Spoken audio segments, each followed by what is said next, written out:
नमस्कार, मैं विक्रम और आप देख रहे हैं लोक दर्पण। आपका स्वागत है हमारी वीडियो श्रृंखला जिसमें हम बात करते हैं भारत के राष्ट्रपतियों की, इस देश के महामहिमों की।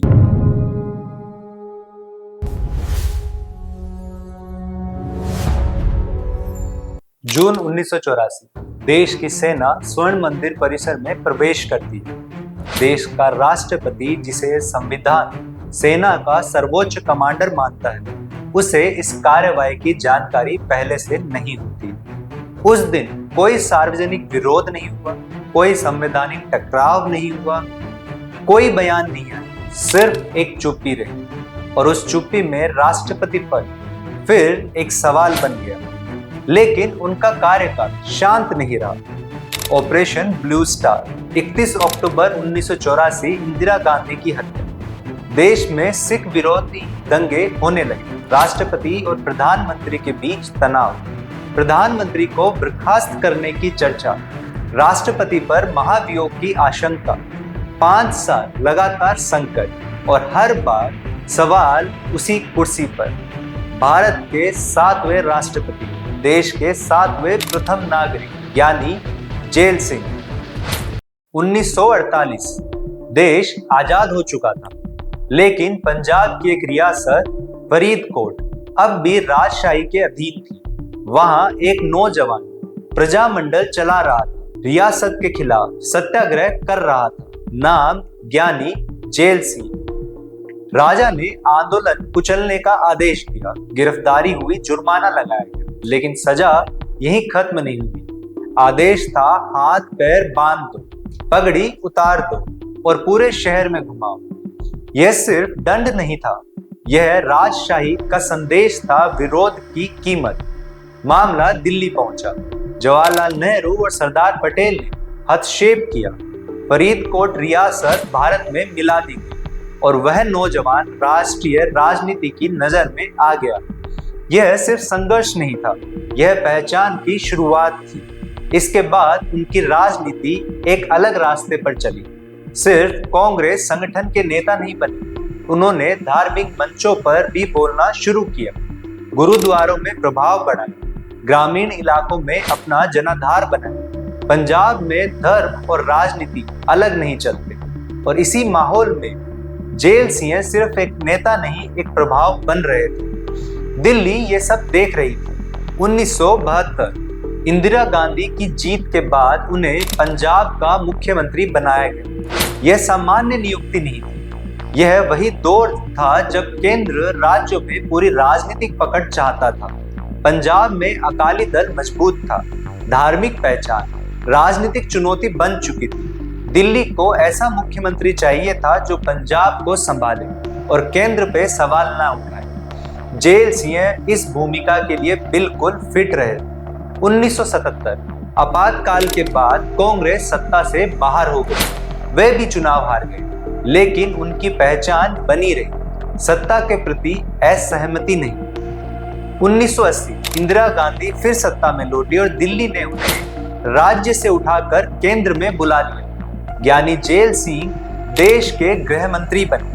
अब उनके पास था आंतरिक सुरक्षा, कानून व्यवस्था और पंजाब जहां असंतोष धीरे धीरे उग्र होने लगा था। यह उभार अचानक नहीं था। फरीदकोट का संघर्ष, पंजाब का जनाधार, मुख्यमंत्री का अनुभव और सबसे बढ़कर सत्ता का भरोसा। लेकिन यहीं से एक सवाल पैदा होता है, क्या सत्ता तक पहुंचने के लिए जनता का समर्थन जरूरी होता है या सिर्फ सत्ता का विश्वास? 1982 दिल्ली में राष्ट्रपति चुनाव की तैयारी शुरू हो चुकी थी। विपक्ष की तरफ से एक प्रस्ताव आया, इस बार भी राष्ट्रपति सर्वसम्मति से चुना जाए। चौधरी चरण सिंह ने प्रधानमंत्री को पत्र लिखा और सुझाव दिया किसी गैर राजनीतिक व्यक्ति को इस पद पर लाया जाए। लेकिन दिल्ली की योजना कुछ और ही थी।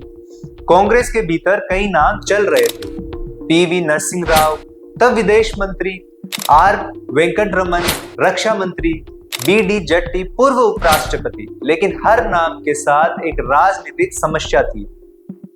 कोई बहुत स्वतंत्र माना जा रहा था तो कोई राजनीतिक रूप से बहुत बड़ा, और कुछ नाम सामाजिक संतुलन के लिहाज से उपयुक्त नहीं माने गए। इसी दौर में विपक्ष की तरफ से एक और नाम सामने आया, न्यायमूर्ति HR खन्ना, वही जज जिन्होंने आपातकाल के दौरान सरकार के खिलाफ ऐतिहासिक असहमति दर्ज की थी। यह चुनाव सिर्फ औपचारिक नहीं था, यह राजनीतिक संकेत भी बनने लगा था।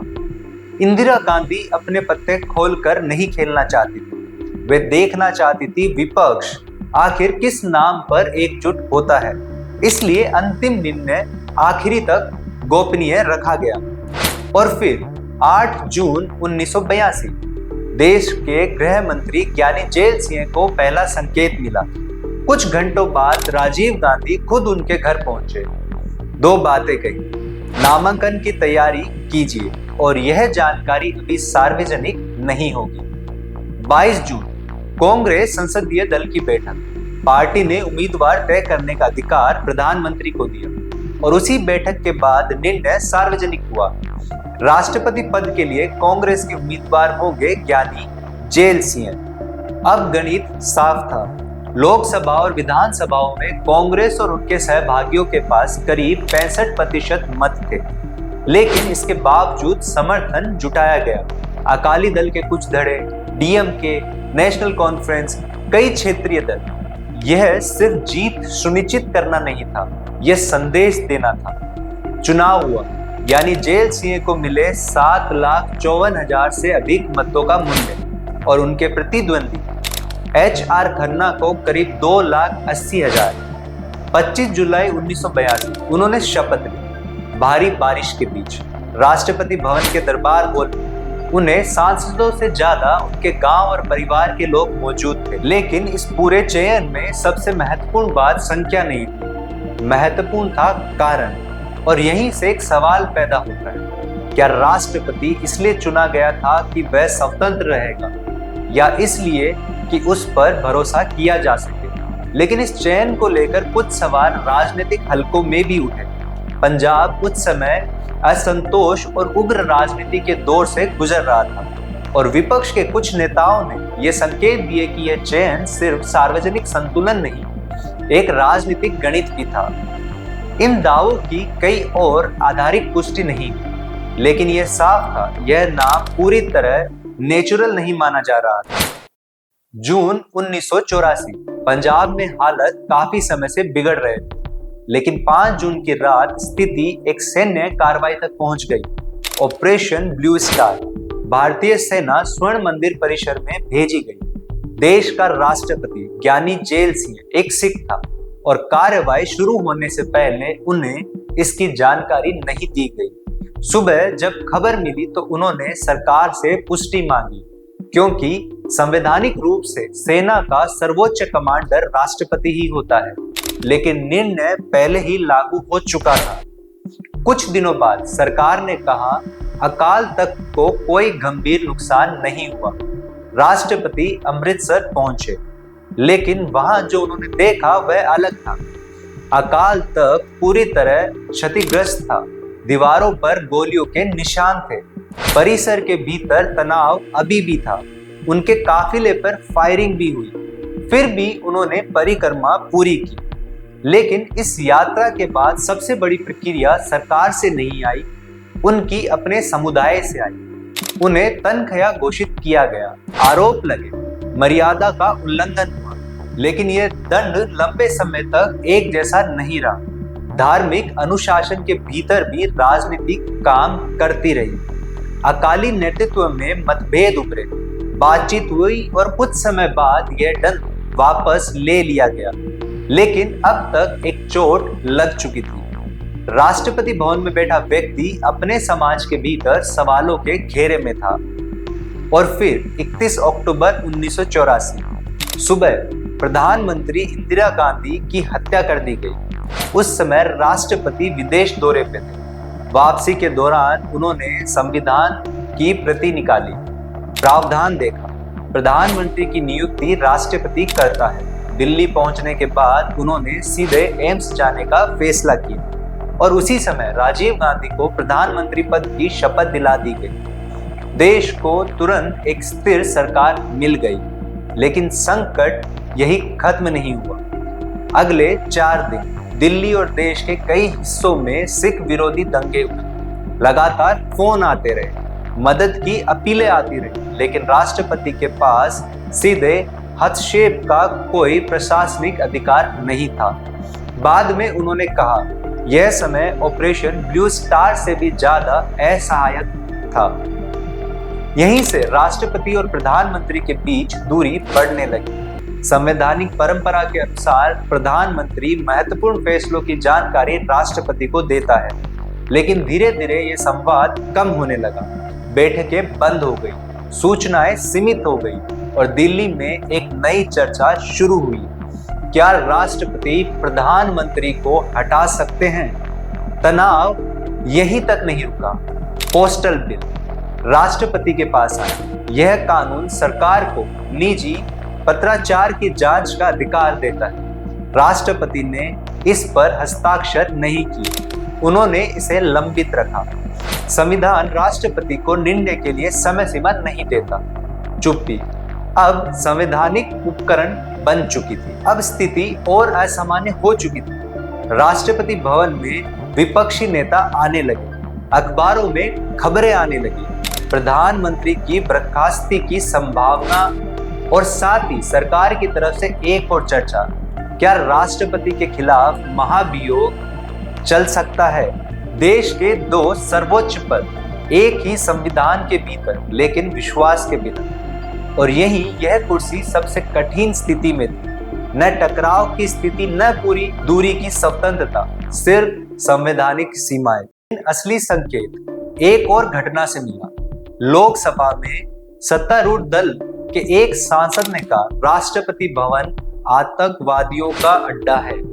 इस बार राष्ट्रपति ने प्रधानमंत्री को पत्र लिखा, कार्रवाई की मांग की, लेकिन कोई कार्रवाई नहीं हुई और कुछ समय बाद उसी सांसद को राजनीतिक महत्व भी दिया गया। यह संकेत था, असहमति मौजूद है, लेकिन राजनीतिक शक्ति उनके साथ नहीं है। स्थिति को देखते हुए पार्टी के वरिष्ठ नेता बीच में आए। दोनों पक्षों में बातचीत हुई। धीरे धीरे मुलाकातें फिर शुरू हुई। संवाद वापस लौटा। 1987 कार्यकाल समाप्त होने वाला था। कुछ विपक्षी दलों ने संकेत दिया, अगर वे चाहे तो अगला चुनाव उनके समर्थन से लड़ सकते हैं, लेकिन उन्होंने दूसरे कार्यकाल को इनकार कर दिया। 25 जुलाई 1987 वे शांतिपूर्वक राष्ट्रपति भवन से विदा हुए, एक ऐसा कार्यकाल छोड़कर जहां संवैधानिक शक्ति मौजूद थी, लेकिन अंतिम निर्णय टकराव का नहीं, संयम से लिया गया। 1984 से 1987 तक देश ने लगातार संकट देखे, आतंकवाद, हिंसा, हत्या और सत्ता के भीतर अविश्वास। लेकिन इस पूरे दौर में एक संकट ऐसा था जो इतिहास में घटना बन सकता था, संवैधानिक टकराव। राष्ट्रपति प्रधानमंत्री को हटा सकते थे, सरकार महाभियोग की बात सोच रही थी, देश के दो सर्वोच्च पद एक ही संविधान के भीतर आमने सामने आ सकते थे, लेकिन ऐसा हुआ नहीं। संविधान शक्ति देता है, लेकिन लोकतंत्र सिर्फ शक्ति से नहीं चलता, वह चलता है संयम से, सीमाएं समझने से और कभी कभी एक कदम पीछे हट जाने से। यानी जैल सिंह राष्ट्रपति इसलिए याद नहीं रखे जाते कि उन्होंने कोई बड़ा फैसला लिया या नहीं, वे इसलिए याद रखे जाते हैं क्योंकि एक बड़े टकराव को फैसला बनने से रोक लिया। एक बार विदेश दौरे के दौरान पाकिस्तान के राष्ट्रपति जिया उल हक ने उनसे पूछा, इतने तनाव के बीच आप सरकार के साथ काम कैसे करते हैं? उन्होंने जवाब दिया, संविधान रिश्तों से बड़ा होता है। भारत का प्रथम नागरिक सत्ता का केंद्र नहीं होता, वह संतुलन का अंतिम बिंदु होता है, और जब वह बिंदु स्थिर बना रहता है तो लोकतंत्र संघर्ष से नहीं, संरचना से चलता है। अगले एपिसोड में हम बात करेंगे एक ऐसा राष्ट्रपति जिसे 3 प्रधानमंत्रियों को शपथ दिलानी पड़ी, आर वेंकट रमन।